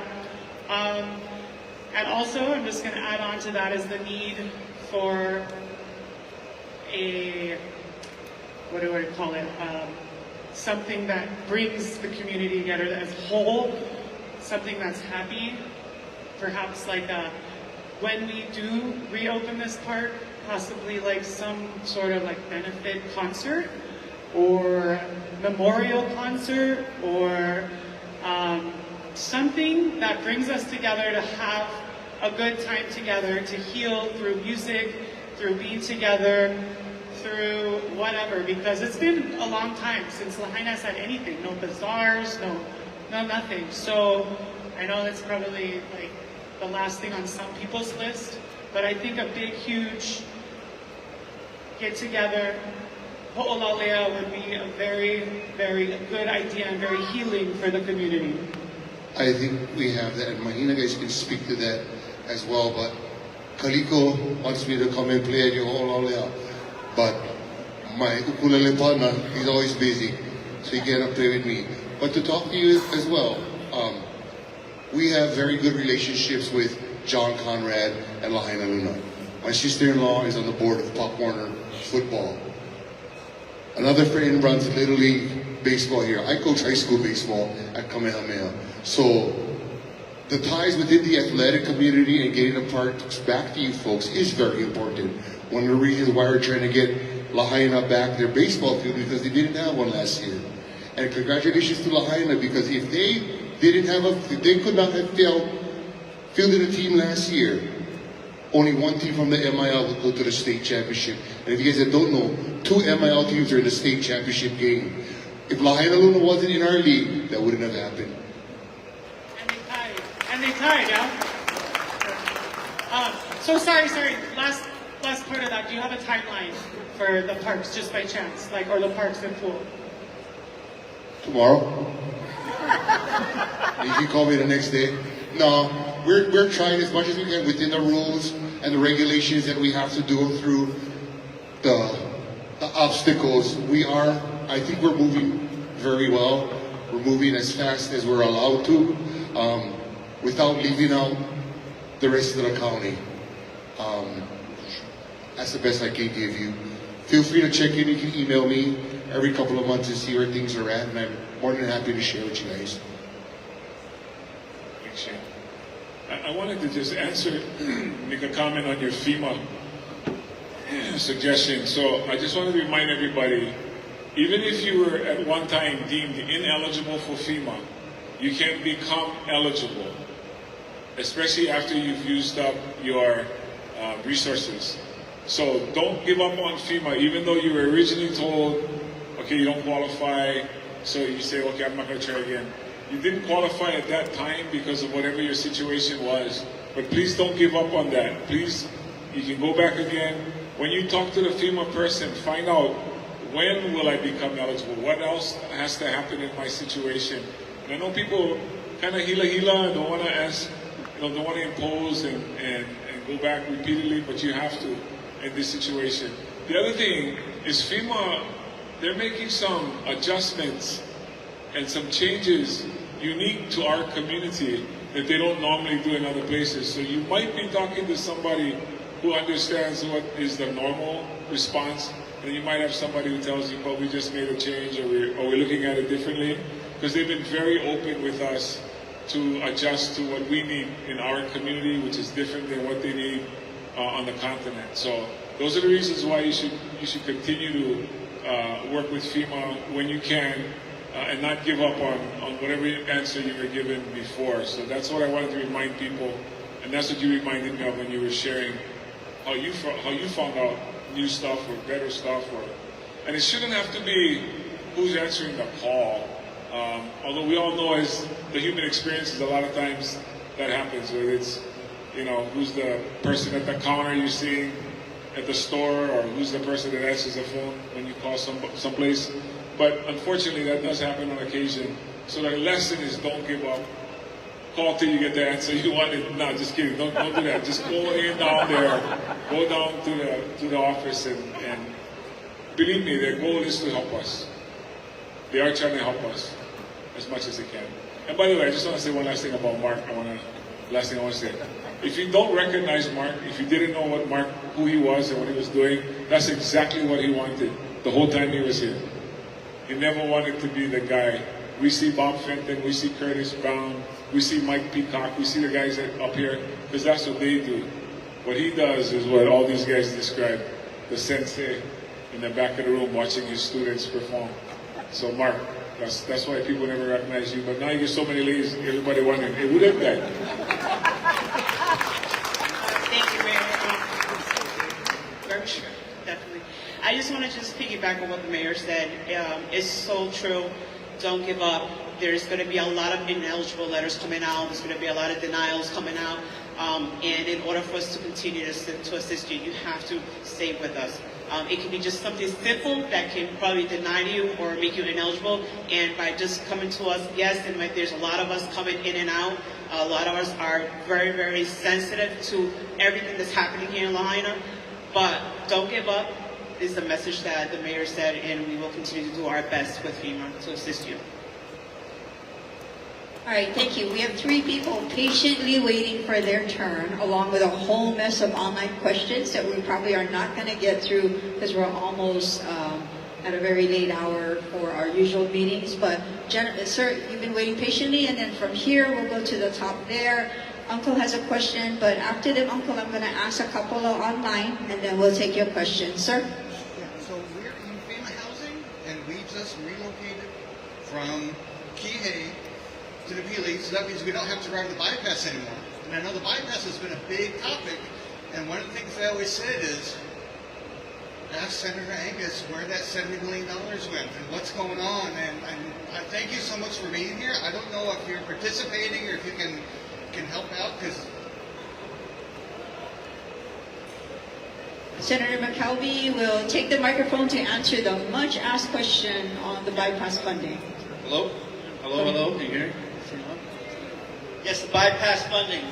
Everybody knows I have been wanting them bloody things since the very beginning. I went to the State House to get the first funding for the first 2 phases with ROS and everything. So when I get to the Senate, what happens is the budget in the legislature is done by 2 chambers, us and the House.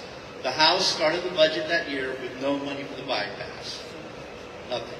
It came to the Senate, and thanks to the help of my colleagues and Senator Agaron in particular, we put $70 million in the budget for the Lahaina bypass extension. It went to conference. The House has to agree with the Senate's addition of $70 million for the Lahaina bypass north.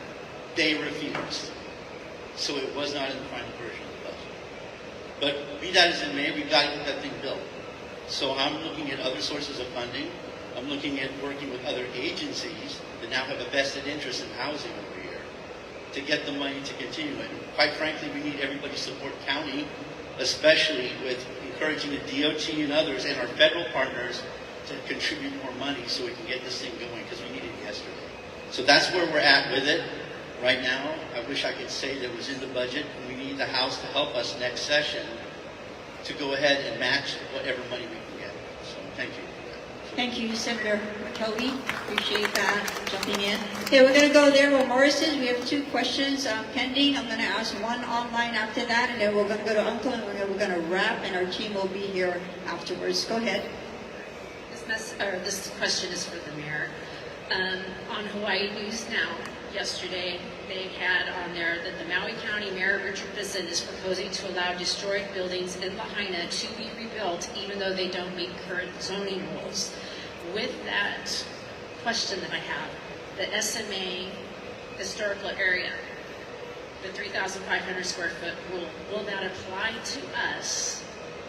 And will you be passing or signing off anytime soon the SMA so we can get our permits and start building? And then also to the four-leaf people and the people in the county planning, thank you so much for your patience, understanding, and compassion. You guys have been nothing but really, really great, and we appreciate you. Thank you. So allow me to answer that question in reverse. Yes, I will be signing the rules when they come to me, and I'm told I'm supposed to get them this week. So that's the first answer I can give you. I have no idea what Hawaii News Now is talking about, me allowing old buildings to be built that are not safe. Maybe I need to go read up on what exactly they're talking about, or maybe Kate knows what that's about. So, Bill, is it 105? Where's Councilmember Paulson? Oh, okay. So Bill 105, sorry, is the non-conforming use. We already have a provision in our code to allow non-conforming uses to be rebuilt. The only thing that this bill is supposed to do is extend that time of use that use can be reestablished. So it used to be a year, now we're proposing 4 or 5, it depends on which planning commission you're talking to. So council will be taking that bill up. That's just about the use. If you're in the SMA, those rules still apply. So that doesn't change the circumstances. I wish Hawaii News Now had waited for our response, but here we are now. So I apologize for that. The 3,500. So the 3,500 is a state law. It's triggered by the fact that there's a National Historic Landmark District there in the 3,500 square feet.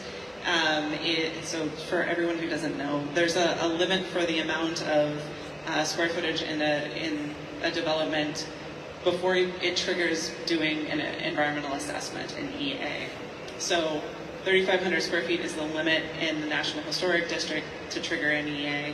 The non-conforming use stuff doesn't change that. The SMA stuff doesn't change that. That is a state law, so there's going to be other things that we have to do, and we actually just met today to talk about some approaches to address that. So somebody who had a 20,000 square foot lot cannot build past 3,500 square feet total, correct? No, you can. You just have to do an environmental assessment.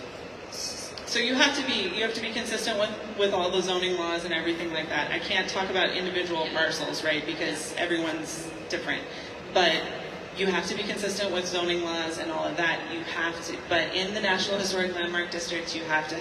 If you're over 3,500 square feet, you have to do an environmental assessment as it is today. But like I said, we're working on a solution, perhaps with the state. One more question. I'm sorry.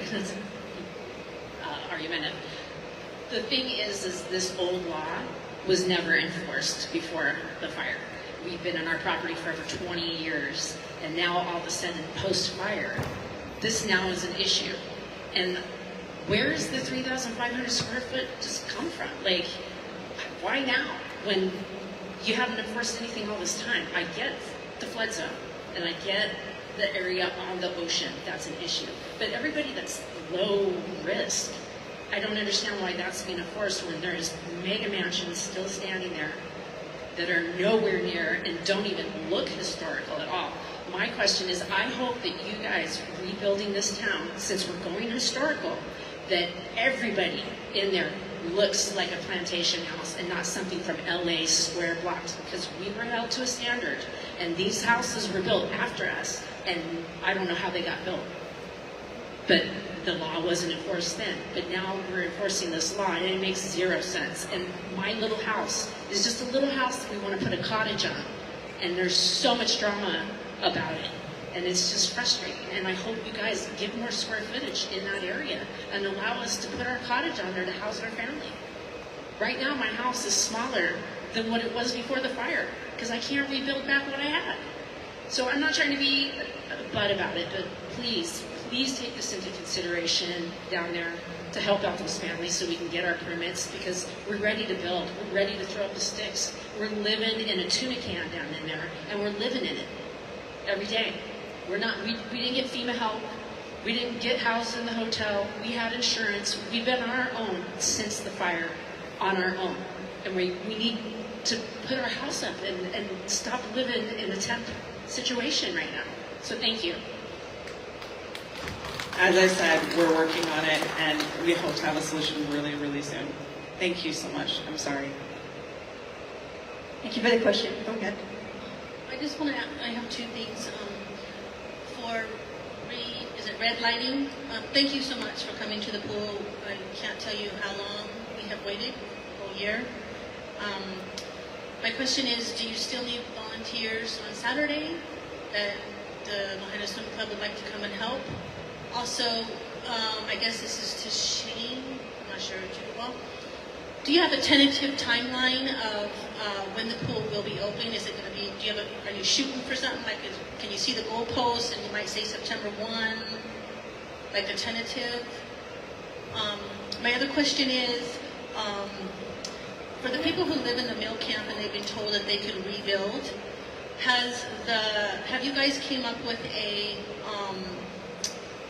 what is it, a fire exit? Like an evacuation route down there, because the people that I've been talking to they want to rebuild, but there's still no evacuation route that has been made. Is that on the map? Are we working on that? That's a Jordan question. Actually, it's an MFD question. But as far as the parks, I cannot give you a deadline. I don't want to shoot myself in the foot or this county or anybody else. What we're at now, I am hoping to get it done by the end of the year. I really, really am. Okay, as far when we get the tests back from DOH and we're good to get rid of the water, we get down, we dig, we get all the sludge that's out of there, and we can test the integrity of the pool, is when we'll be able to give you a better timeline. So there's a bunch of things that need to be done before I can actually give you a date. But we're trying to push. I think all of us are collaboratively working together with water and everybody that's here. Thank you. I'm sorry, what neighborhood were you referring to on the evacuation routes? Oh, Mill Camp. Yeah, so for Mill Camp, what we're considering is a connection for Kahua Street to get out onto Kiawe, as well as the connection to make Aki Street a through street up through the neighborhood. So those are our immediate measures that we're working towards.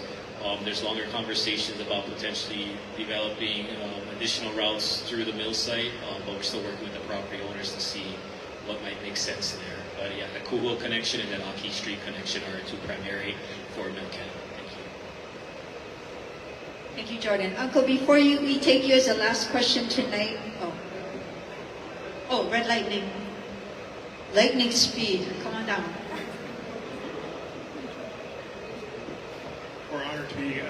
We're very honored to be able to help out with the pool. I have a little bit more information. I just want to give you some details. Right now, obviously the pool is within the burn zone, so we're limited to who we can bring in at this time. If it opens in the future, then obviously there may be some opportunities. In regards to the pool itself, we really see it as two different projects. There's the bathrooms and everything that surrounds the pool, and then there's the pool itself. Still waiting on the test results for the pool, so we have no idea. It could come back with contaminants, and if that's the case, it could be a while. We have no idea how much debris is on the bottom of it or how it will be removed. So as much as we would love to say, this is the date we think it's going to happen, we can't at this time. We're very happy with the progress we've made just in 2 days for the bathrooms. We're making great progress. We're limited because we don't have water. We don't have running water at the pool. So we have to use those water containers and fill them up, figure out how to get pressure coming out of the hose, and all of that happened today. So we're making great progress. I'm hopeful that in at least maybe 2 or 3 weeks we could see that first part of the surrounding area pretty much more or less done. We're cleaning the offices, lifeguard rooms, all that stuff. But until we have more information about if there's contaminants in the pool, we can't say. Thank you, Red Lightning. Always great to have you folks with us. I have a few questions about a cesspool. I have cesspool questions. I'm not sure we can take this. How do I get my septic system checked versus a cesspool? What about residents with septic versus cesspool? Anyone here that can help with that? How do they get their septic system checked versus a cesspool? Do we have that kind of answer? We'll have to get back to them. Okay. A few folks online are asking about cesspools. Okay, all right. That was like a bingo game or something. Okay, Jordan Molina is going to see if he can help. We have to check with, so the EPA has services they're providing for cesspools. We'll have to confirm if that extends to septics. We're not honestly tracking the septic because most guys had cesspools, but we'll follow up on that one. Thanks. One last question. Does wastewater management have a direct email address for specific questions? Shane, does wastewater management have a direct email? People want to ask a question? You can go shane.dudua at... You can email me directly. So my email is Shane, that's with a Y, SHAYNE, not to get confused with Brother Shane without the Y, .agawa, AGAWA, at co.maui.hi.us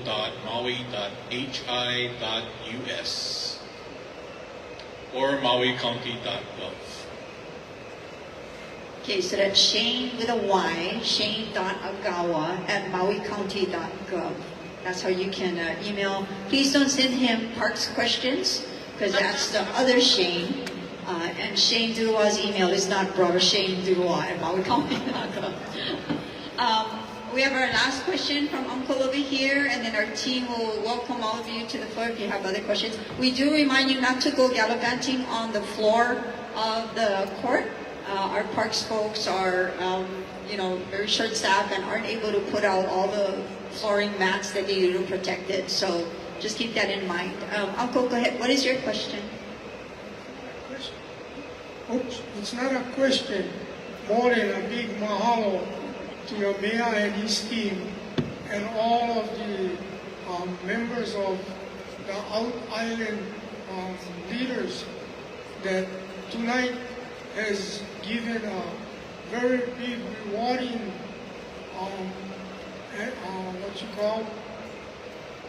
environment within this building, and that's a big mahalo to me because there's a lot of answers that may have been answered, and if not for them and with you folks, I don't think we would be this far ahead. Yeah, and then the next thing is that as far as Homestead Road and the roads that are being used for the big equipment, I only have a suggestion if it can be heard, is that by putting a monitor on the top of the road and the bottom of the road with flashing lights and making sure that the drivers coming down be told to slow down or go slow, and on the street get intervals of flashing lights so that people like us, when we want to go up or out of the road, we know at that time frame that there's a truck going to either come out or go in. And that would give us a safety measure of our own self.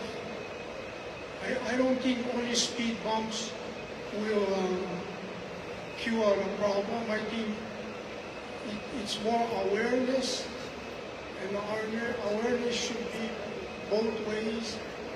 That's just my take, and it's only a suggestion. Thank you. Thank you, Uncle. Thank you.